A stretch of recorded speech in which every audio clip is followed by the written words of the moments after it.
dito today para mag-launch ng panibagong afternoon prime drama.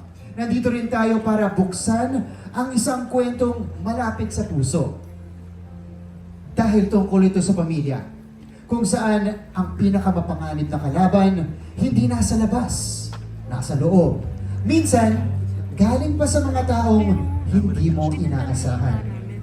Isang kwentong unti-unting sisiklab hanggang may masunog. Dahil sa bawat pamilya, sa bawat tao, may apoy sa dugo. Ang apoy sa dugo ay hindi kwento ng agawan. Diba? Katulad po ng iniisip natin. Hindi kwento ng selusan. Pero, may mga agaw, may magseselos, may magtratraidor. Okay, ang bigat. Okay. At higit sa lahat, ito, ang abangan nyo. May labanan. Dugo sa dugo. Sister versus sister. Dahil sa sobrang pagmamahal o ang sobrang pagmamahal, maaring mauwi sa pagkasira. Handa na ba kayo sa mas intense at mas pag-uusapang heated rivalry? Okay guys, okay. Diba? Iba yun. Pero ito, mas mataas ang temperature. Tanong natin ulit. Diba? Handa na ba kayo sa mas intense at mas pag-uusapang heated rivalry? Yes, sir. That was the response I was hoping for. But before that, before anything else, spread the word that this is all happening this afternoon. Hashtag for today's hashtag Apoy sa Dugo Grand MediaCon. And this event is even made more special with the presence of our beloved sponsors. Okay, marami po tayong sponsors for today. We want to thank Jaam House of Sushi for our mouth-watering and freshly prepared rolls, sushi and sashimi spread. Try na ba tayo ng sushi? Ayan, try po natin sa Jaam. Also thanking Cutie Pants for our delectable and creatively prepared cute mini pancakes. And of course, Soul Cafe for our masterfully crafted and flavorful coffee and beverages. But before we proceed to the introduction of the cast and the director, allow me first to introduce the GMA executives joining us for our Grand MediaCon. We start with our executives from the GMA Entertainment Group. We begin with Ms. Cheryl Chingsi, who is on her way. Later, she will be making a grand entrance. Okay, also joining us is Ms. Helen Rose Sese. Ms. Helen. Hello, Ms. Helen. At syempre po, ang isa sa mga pinaka-busy for our Grand MediaCon today, Mr. Kutz Enriquez. Hello, sir. From our GMA Corporate Affairs and Communications, let's also welcome Mr. Jojo Akio. Sir Jo. From Sparkle, I believe my handler is here. Miss Jan Navarro is here. Miss Jan. Hey, Miss Jan. Ayan. Also present this afternoon is the production team of Apoy sa Dugo, led by Mr. James Ryan Manabat. Sir James. Okay, nagtatrabaho si Sir James. Sige. We'd also like to acknowledge the creative team of Apoy sa Dugo. We start with Mr. Aloy Adlawan. Sir Aloy.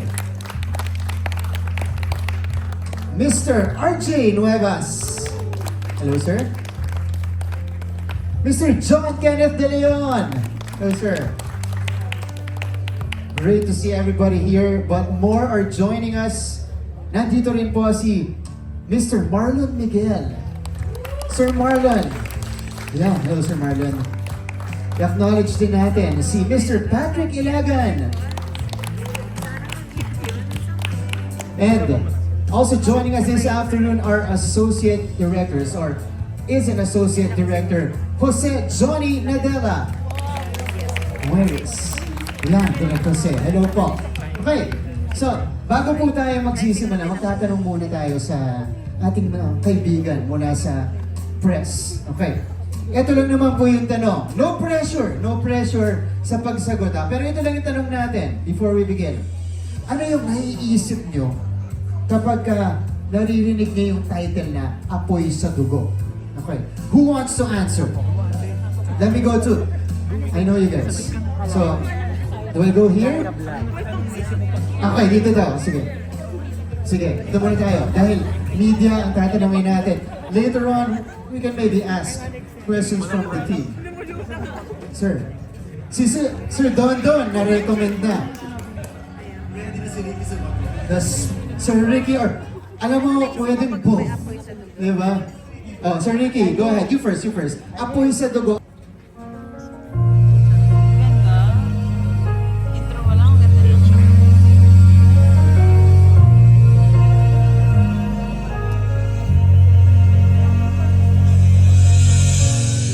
Ano ba sisimulan?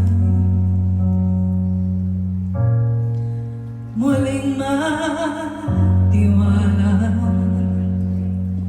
Pilit ko man kalimutan. Bumabalik pa rin ang magawa.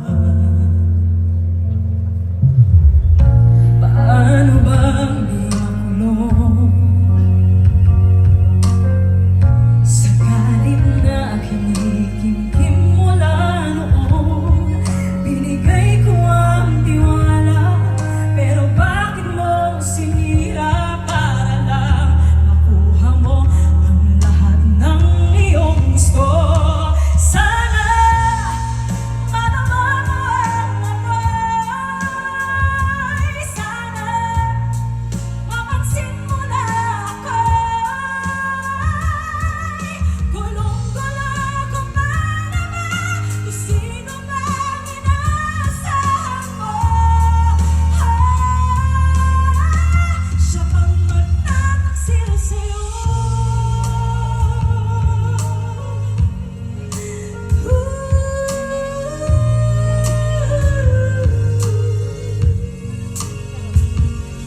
Hello Philippines and hello world! Panibagong kwento, panibagong palabas na siguradong aabangan niyo. Les o Yaya Tony for short, ang kasambahay ni Kuya at Madam Sylvia. Bilang kasambahay, ang trabaho ko ay panatitihing malinis ang bahay ni Kuya at Madam Sylvia. Pero kahit sila ang mga housemates ko, oo na, sige na, sasabihin ko na. Mas kampi ako kay Ate Vanessa kasi natitiis niya ang ugali ni Madam. Kulang siya kahit ang daming gusto niyang iabit sa bahay ng panganiban. Dumagdag pa nung dumating yung sister niyang si Angel. May napapansin nga ako dyan sa Angel na yan eh. Pero quiet na lang ako para hindi ako maging nominado. Muli, ito po si Yaya Tony at kayo pa rin ay nakatutok sa nag-iisang teleserye ng totoo. Tony as Yaya Tony. Next, Fonzie as Fonzie. Call me Fonzie. Fonzie for short pa rin. Beshi ng bayan. Di ba akong laging nandodog show? Eh di go! Beware of dogs kasi. Kaya kong magat ng mga nangaawa sa besties ko. Kahit sino pa yan. Na para bang... Hi!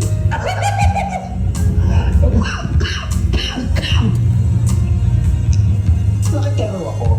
Insurance agent, real estate agent, secret agent. Charot! Pero marami akong connections, kaya kahit anong bango mo, manunose ko yan. Ako si Fonzie, and I set fire to the rain. Ha?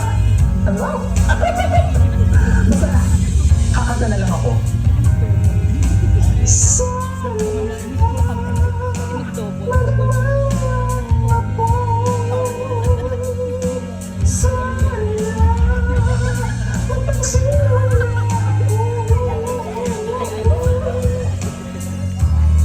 Larkin Castor as Spencer Palermo. Spencer Palermo here. Chill lang, walang gulo. I just wanna do good business, bro. Honest, tahimik, walang issue. Actually, look up to Marco. He's not perfect. May mga beliefs siyang baluktot minsan. Pero he's brave and passionate. At tumindig siya sa pinili niyang life. Kaya mataas ang respeto ko sa kanya. At kung may magugulo sa tropa ko, bro, chill mode off. Sunog kong sunog. Remember the name, Spencer Palermo. Respect the game. Parang walang gulo. Miss Thea Tolentino as Attorney Trixie Mendoza. I am attorney Trixie Mendoza. I am a bar top-notcher. Matalino, maganda, pero hindi ako perfect dahil madaling uminit ang ulo ko, lalo na sa mga kumukontra sa plano ko. Like the hell, pinag-aagawan ako ng law firms at ng mga lalaki. Pero isa lang ang gusto kong umangkin sa akin, si Marco. Sadly, ang daming harang sa daan ko. Ako si Trixie, sa buhay ni Marco. Ako ang standard. Hindi tulad ng asawa niya, substandard. Mr. Ricardo Cepeda as Carlito Panganiban. Ako si Carlito Panganiban. I'm not a perfect husband. Marami akong pagkukulang sa asawa ko, sa mga anak ko. Ano magagawa ko? Lalaki ako. Pero hindi ibig sabihin nun, pababayaan ko ang pamilya ko. Kapag may problema, kapag may apoy, ako ang aayos. At kahit batas ang makalaban, hindi masisira ang mga panganiban. I'm Carlito, a damn good lawyer. Magaling akong maghanap ng ebidensya. Kaya kung may sikreto ka, kabahan ka na. Ty Cortez as Lorraine Friends kasi Mendez. tayong nagiging syunga dahil sa pag-ibig. Lorraine Mendez nga pala. Loyal, mabait. Hindi ko na kailangan sabihin yung maganda. Kasi stating the obvious, diba? But you know what's prettier? Being a ride or die friend na handang gawin ang lahat for friendship. Kahit paminsan kailangan mo makipagbardagulan sa friend mo para makita niya ang red flags. May mga friends kasi tayong nagiging syunga dahil sa pag-ibig. Abogada nga pala ako, hindi beauty queen.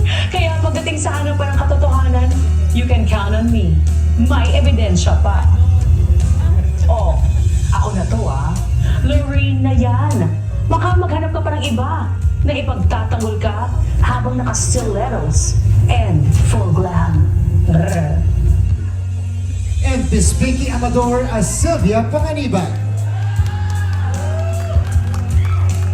Ako si Sylvia Panganiban, isang mabuting anak, asawa at magulang.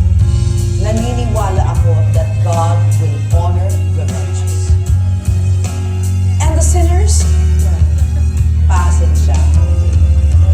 Sabi nga nila sa Galatians chapter 6 verse 7, a man reaps what he sows.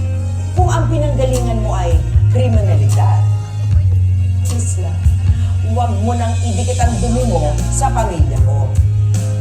Hindi ako santa, pero memorize ko ang Biblia.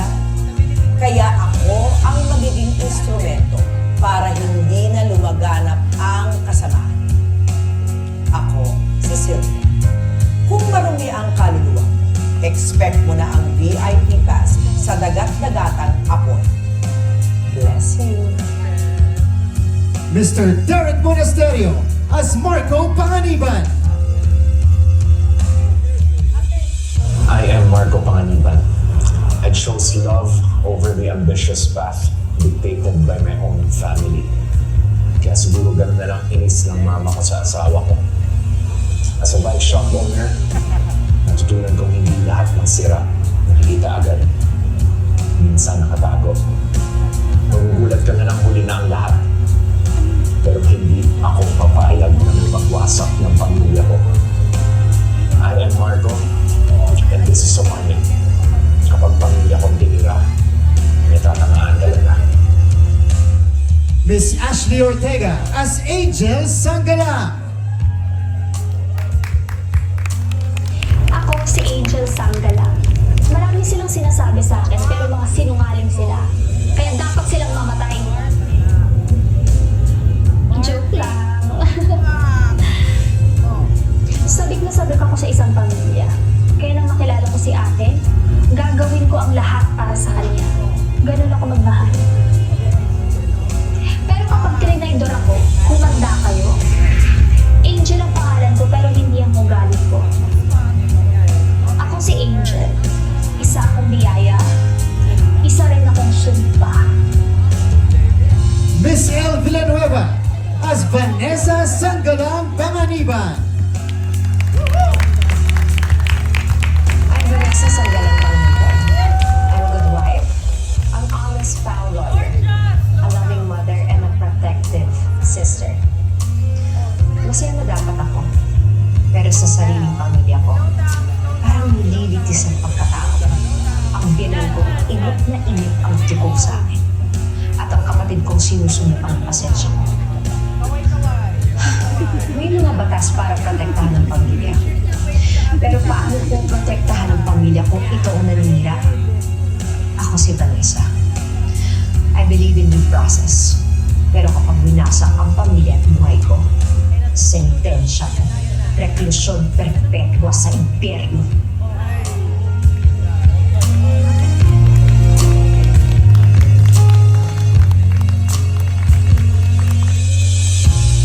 Ano ba wakasan? Ang away na Binigyan mo si Derek. walang katapusan.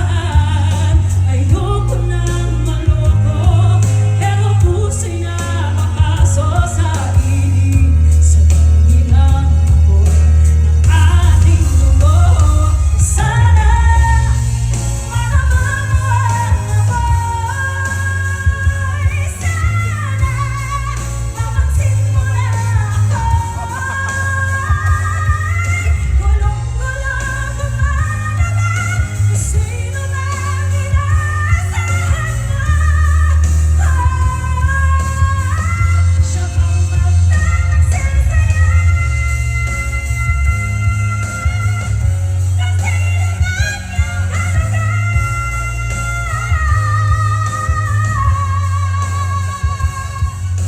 Gulong-gulo ko man naman kung sino man inaasahan mo.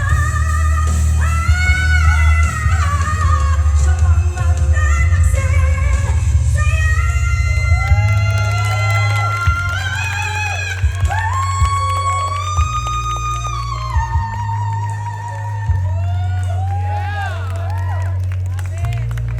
Wow, such a powerful performance. Thank you very much, Miss Jennifer Maravilla. And ladies and gentlemen, the cast that will set your afternoons on fire, the stars of Apoy sa Dugo. But also joining the crew here on stage and to lead this gripping story of love, obsession, betrayal, and rivalry. A round of applause for the director who brings intensity and truth to every frame. Direk Ralph Manuel Malabunga.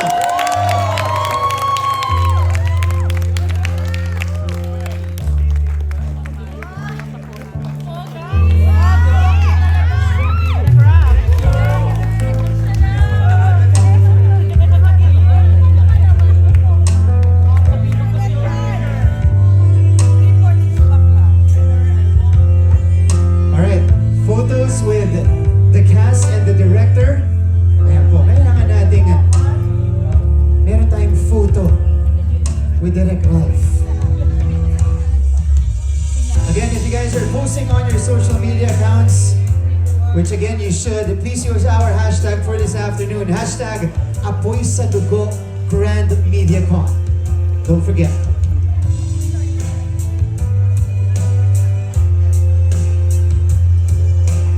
Alright, thank you.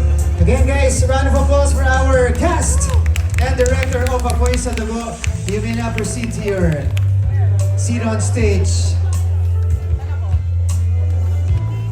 Alright.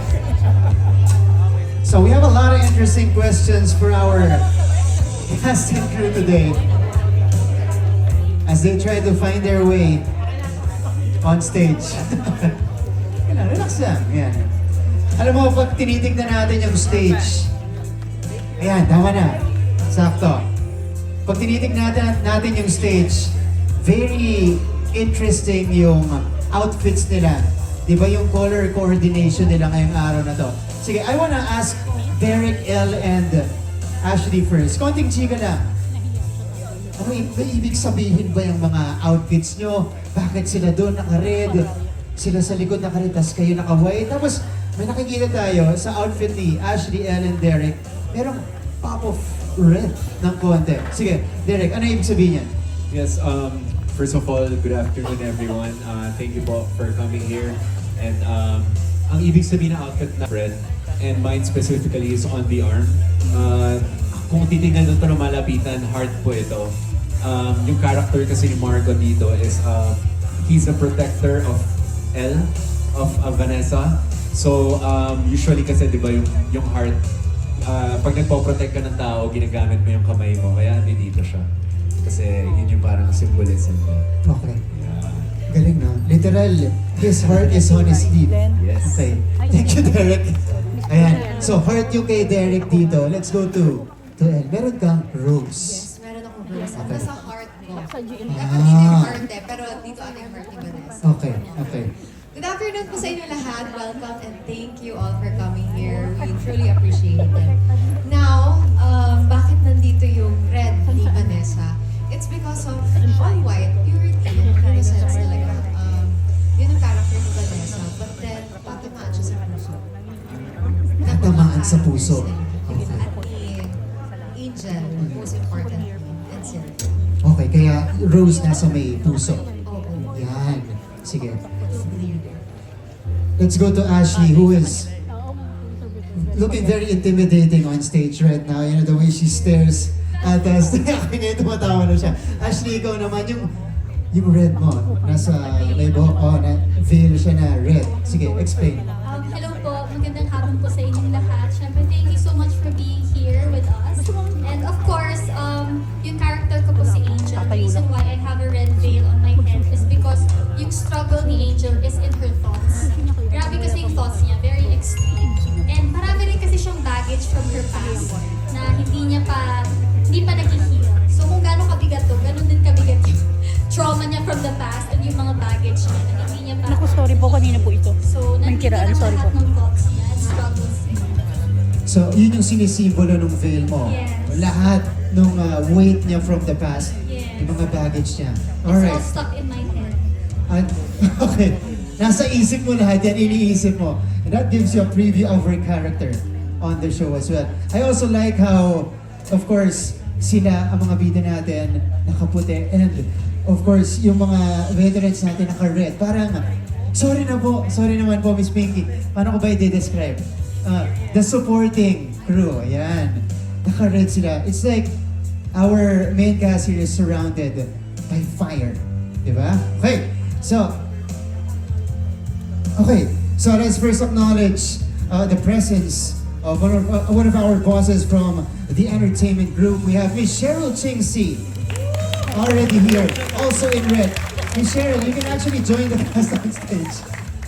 Kasi belong ka. Ayan, Miss Cheryl, hello. Thank you. Pero, ngayon, nakilala na natin ang mga mukhang magpapainit sa hapon ninyo. Silipin naman natin ang mundong kanilang gagalawa. Let's all watch this. Kung alam ko lang na ganito ang mangyayari, hindi ko na siya pinapasok sa buhay ko.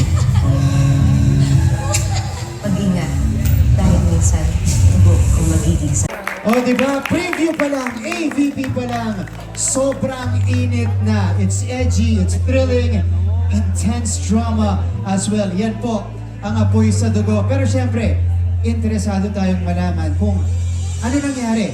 Bakit yung magkapatid na dating magkakampi, biglang nagkaroon sila ng sizzling sibling rivalry. Malalaman po natin yan. Magsisimula ang apoy sa dugo. March 2. Abangan nyo po. Pero, we now begin with the questions to our main cast here. Burning questions muna tayo. We have a lot of, not naman a lot, pero a few categories here for you guys. Burning questions, meaning medyo edgy yung mga tanong natin. And I want you guys to answer, well, you can filter it out, pero pwede kayong as candid as possible. Okay? So, burning questions tayo with the cast. Let's start with Miss Elle Villanueva. Elle, okay. So Elle, sa apoy sa dugo. Yan. Base dun sa mga teaser sa preview natin kanina, mukhang maiipit si Vanessa between her two families. Si Angel at sina Marco at yung mga anak nila.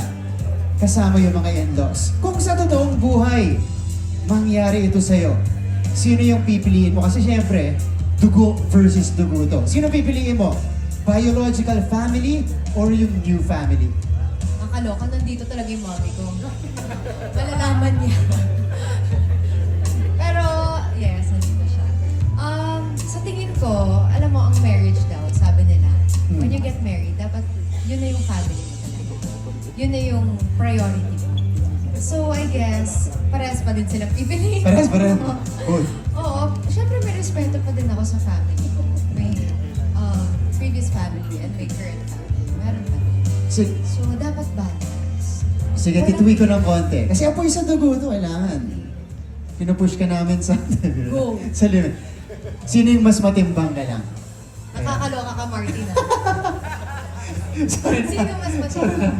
Mas Sa diba? matimbang, mas malaki ang respeto ko sa parents ko. Okay. Okay. Ayan. Diba? Very bold answer. Oo nga eh. Si Mami. Mami, anong reacts natin, ma'am? Oh, Hindi siya mag-iyan. sorry na. Okay. Anong reacts mo? Mahihain siya. Good answer. Good. Did you like the answer? So I think that's a yes from Mami. Okay, thank you so much El, for being game. Okay, we're just getting started. We proceed to Ashley naman. Okay, Ashley, gaya ni Angel, naranasan mo na bang magmahal ng sobra na pumupunta na dun sa obsession?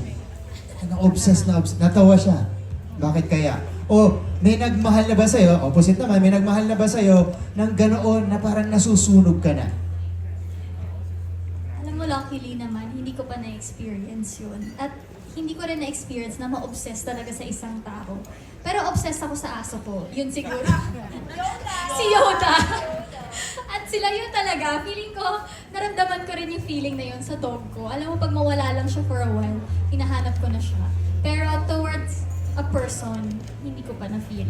Pero si Angel, yun yung lagi niyang nararamdaman. Thank you, Ashley. Medyo ligtas siya doon. Medyo ligtas si Ashley. Okay. Si Derek naman. Derek, tanong ko muna na gusto mo ba yung sagot ni Ed kanina? Tama yun. Tama yun, tama. Agree. Okay. Pero Derek, you've been in the industry since you were young. Okay. Handa ka bang talikuran yung mga ambisyon mo, ang career, para mag-focus sa pamilya, patayin ang apoy at piliin ang dugo? 100%. Kasi, Wow! yeah. That was quick!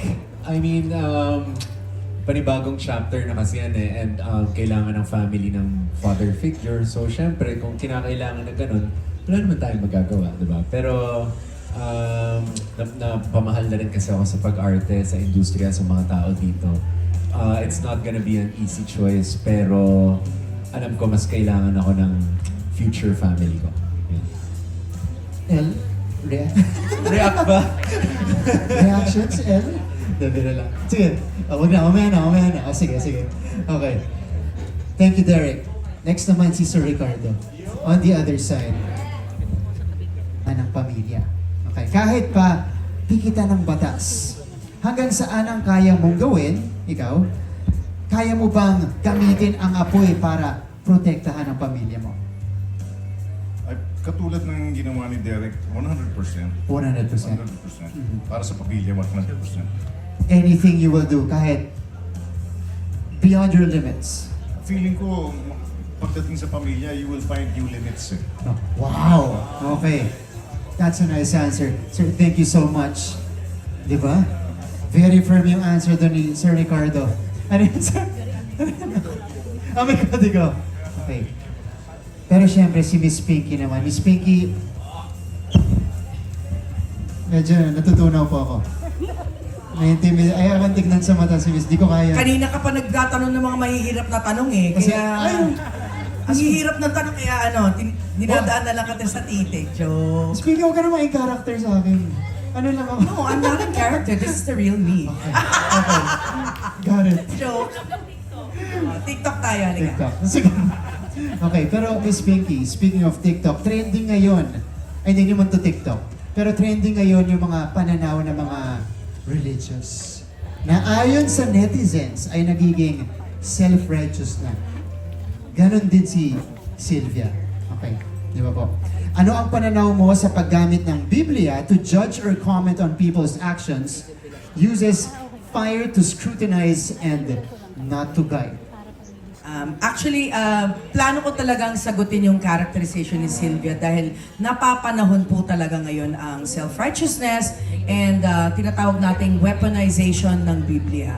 So, ang kaibahan lang po ni Sylvia dun sa nauuso ngayon, kasi siya, ang pinaglalaban niya is sexuality at saka lasciviousness. Okay? Yun ang mga pinaglalaban niya. Si Sylvia naman po, ang ipinaglalaban niya para sa pamilya niya ay moralidad at kriminalidad.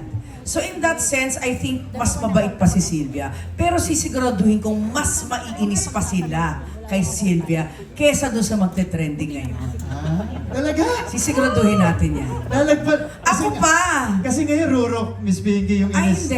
hindi. Kulang pa yan. Kulang pa. Mm. Okay. Promise ko yan. O, diba? Kaabang-abang po. Miss Pinky, thank you so Thank you po. much. Thank you. And I thank you.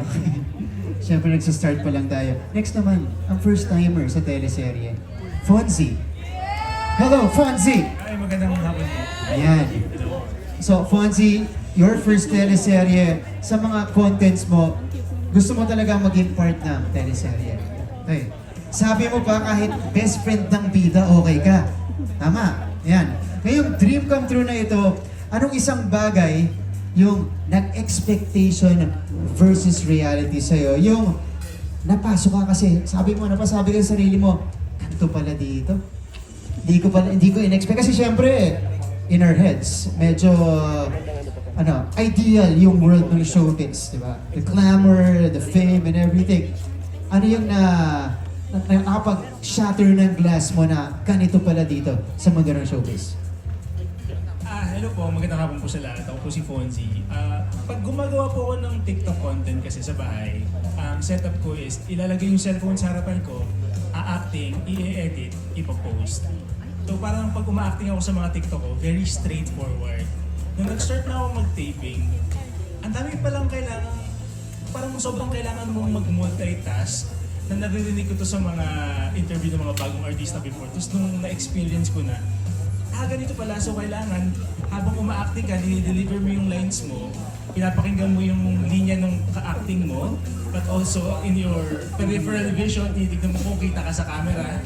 Pag yung direction ng director pag sabi mo ng word na to, kailangan nandito ka na, etong word na to, nandito ka na. Ay, ganito pala to! Sabay-sabay! So parang ano siya,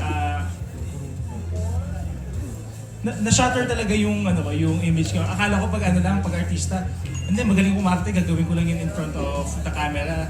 Pero gano'n pala. Tapos yung paulit-ulit na emotion, minsan, hindi ko pa naman na-experience yung mga ka-eksena ko. Nasa height sila ng emotion. Cut! Ulit! Ganito pala to. So for first timers, siyempre, medyo nakaka-overwhelm. Nakaka-overwhelmed. In that sense. Tapos feeling ko, lagi ako nag-iisip, which is not good. Ay? Bakit? Pero pag uma-acting ka, dapat nasa character ka na. Pero habang uma-acting ako, iniisip ko yung mga dapat kong You're in your head, parang gano'n. Tama. Okay. Fonzie, di ba? Meron kang validation dito. From Miss Pinky, Thank you. Thank you, Fonzie. And congrats on your first teleserye. Maraming salamat. Oh, yan. Siyempre po, tatanungin din natin si Direk Ralph. Direk, who made the grandest entrance earlier? Direk. From the title, Direk, Apoy sa Dugo, may themes ng fire and blood. Okay, paano ito na-physicalize sa mga eksena? Ako kasi bilang director, lagi kong hinahanap yung truth sa mata ng mga artista ko. Hanggat hindi tumatagos yung emosyon o yung sinasabi nila, kahit walang words Hindi ko pinapakinggan yung words actually. Tinitignan ko kung yung emosyon, yung character ay nasa mga mata nila. As you can see in the AVP, lahat po sila, we are blessed with the finest actors in the industry to exhibit that kind of talent na nangungusap yung mga mata nila.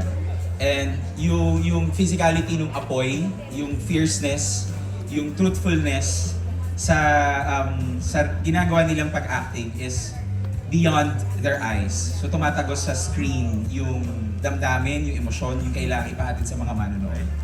And yung dugo naman is physicalized with their relationship in the scene and at the same time at the back of the camera. At wini-workout namin palagi yun sa bawat eksena to be truthful. Wag namin questionin yung mga characters na meron sila. Kasi at the end of the day, each character has their own decision. At yun yung totoo sa character nila. So wag nilang i-judge yung bawat character. Direk Ralph, thank you. Did you guys know that about Direk na yun pala yung tinitignan niya? Mata, no? Mata. Ayan, Direk, maraming salamat po. We'll pause the burning questions. Thank you so much to our cast and director for answering our burning questions. We'll pause because we have a gift for friends from the press. We have a special sneak peek for you guys. Mga kapuso, dahil espesyal ang araw na ito, isa po itong eksklusibo, 1 minuto na medyo konting fun. Up natin yung fun ng konti. Welcome to the Rapid Fire. Okay, Rapid Fire, simple lang naman yung mechanics. I'll give you situations or questions at dapat mabilis ang sagot. Okay, parang fast talk. Except hindi po kasi Tito Boy. Okay, no need to explain. No need to explain. So, let's start. Derek first. Derek, nagkakagulo. Sinong kakampihan mo? Asawa mo o nanay mo? Asawa! Asawa. Okay. Ashley, one word. Pinakamalalang ganti na nagawa mo sa isang taong nagkasala sa'yo. Pinakamalala. Wait lang. Hindi ako pala ganting tao. Wait lang. Yung naiisip ko lang. Pinagdasal. Wala akong malalalo. Okay, Wow. actually, ano ba? Blinak. Yun na lang. Blinak. Okay. Blinak. Blinak. Pero ano yan? Para sa hindi pala ganti, medyo Actually, extreme. meron. Kinut off ko. Hindi ko kinausap ng ilang tao. Secret. Okay. Wala nang explanation. Wala explanation. Thank you, Ashley. For Elle, nagkasala ang family member mo. Isusumbong mo o hahayaan mo na lang na mahuli? Isusumbong. Sa'yo. Isusumbong. Derek. Okay. For Miss Kai Cortez, you're a woman on fire. Beautiful, confident, and warm. What's your secret? My secret is my children. Your children. Doon ako hugot ng confidence. Okay. And the inspiration. Thank you, Miss Kai. For Larkin, who is sitting right beside her, you've left with one career path. Maging sexy actor o maging character actor. Ano pipiliin mo? Pwede ba rin sagutin, Miss Kai? Character actor na lang siguro. Character actor. Kasi mas may challenge. Okay. He's saying this na yung vilay niya malalim, ano? Okay. So, character actor. Character actor for Larkin. Alright. For Miss Pinky. Yan. May nag-offer sa'yo ngayon. Ano pipiliin mo? Bida sa TV o bida sa teatro? Yun lang. Since nagawa ko na yung bida sa teatro, bida sa TV. Bida sa TV naman. Wow. Meron kayo nakikinig ng mga theater friends ni Miss Pinky. Joke lang po. Okay, for Thea, this is for you. Si Trixie, very independent woman. Ikaw, kapag kinasal ka na, okay, ready ka bang patayin ang apoy mo at maging submissive na asawa? Parang hindi. Hindi. Hindi kaya kasi panganay ako. Okay. Wow. Thank you, Thea. So last for Tonia. Lagi kang nagpapatawa sa social media. One fiery thing na hindi alam ng tao sa'yo.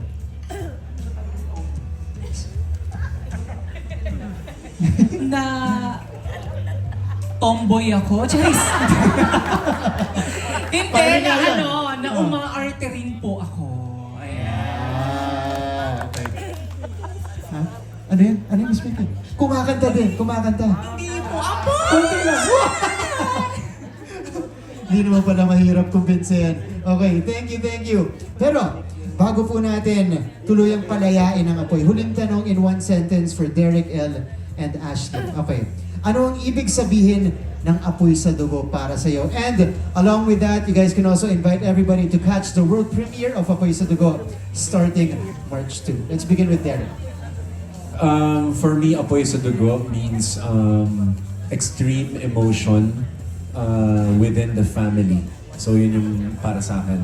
And again, maraming salamat po sa pumunta dito. Abangan niyo po ang bagong handog ng GMA Afternoon Prime, ang Apoy sa Dugo. Malapit na po sa March 2. Okay, Ashley, next. Ang Apoy sa Dugo, it's about family, it's about love, and it's about possession. And for me, one of the lessons of our show is loving with no boundaries can be dangerous. Kahit pamilya yan, kadugo mo, we should always set boundaries. Kasi kung walang boundaries, dyan dadating yung betrayal, disappointment, and disrespect. So, we should always set boundaries. You can invite everybody as well. Ayan na po pala. Yeah.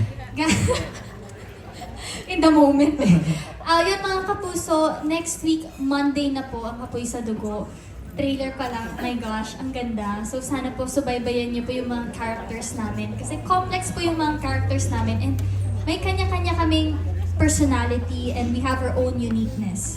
So sana po panoorin po natin at supportahan natin ang Apoy sa Dugo. This March 2 na po yan. Thank you, Ashley. And finally, Elle. Ang Apoy sa Dugo para sa akin, it's the intensity that you feel within your bloodline. Sometimes nakakalimutan mo na yung mga close sa'yo, yun pa yung nakakalimutan nila mag-set din ng boundaries and masyado mo kasing mahal eh. So nakakalimutan mo yung red flags na pinapakita nila. Nagiging blind ka for love. So, kung pamilya mo sila, hindi naman ibig sabihin porket pamilya mo, okay lang naman. Diba? Dapat, nag-iisip ka pa rin. Dapat, iniisip pa din yung sarili.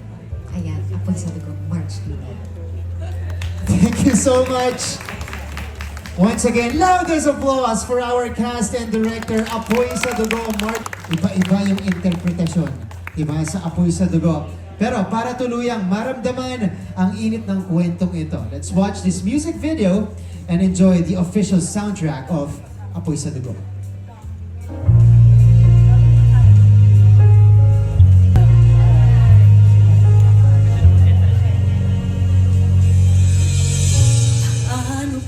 Sisimulan muling matiwala, pilit ko man kalimutan, bumabalik pa rin ang nagawa. Paano bang di makulong sa galit na kinig?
Apoy sa Dugo, March 2. Huwag niyo pong kakalimutan. Thank you to everybody who joined us. Congratulations to the whole team. Congratulations, fantastic job in putting together all of our cast and director. Maraming salamat po. But a reminder for our friends from the press and for you guys as well, meron pa po tayong table interviews after this. So you guys can do that after we wrap up the program. But we want to thank first our sponsors for today's event. We want to thank Jam, House of Sushi, for our mouth-watering and freshly prepared rolls, sushi, and sashimi spread. Also thanking Cutie Pants for our delectable and creatively prepared cute mini pancakes. Also thanking Sol Cafe for our masterfully crafted and flavorful coffee and beverages. So ito na po, ngayong araw, nasindihan na ang apoy. Sa March 2, sisiglab na ito sa inyong mga hapon. Tama ba? Yan. Ang tanong, handa na ba kayong mag-init sa kwento ng apoy sa dugo? Handa na? Yes! Are you ready to witness the hottest, most sizzling sibling rivalry? I think we all are. Tutukan yan mula Lunes hanggang Biyernes, 4:05 p.m. sa GMA Afternoon Prime. Once again, thank you everybody. Please stay for the table interviews. This has been Martin Javier. Maraming salamat po mga kapuso. Have a great day ahead. Thank you.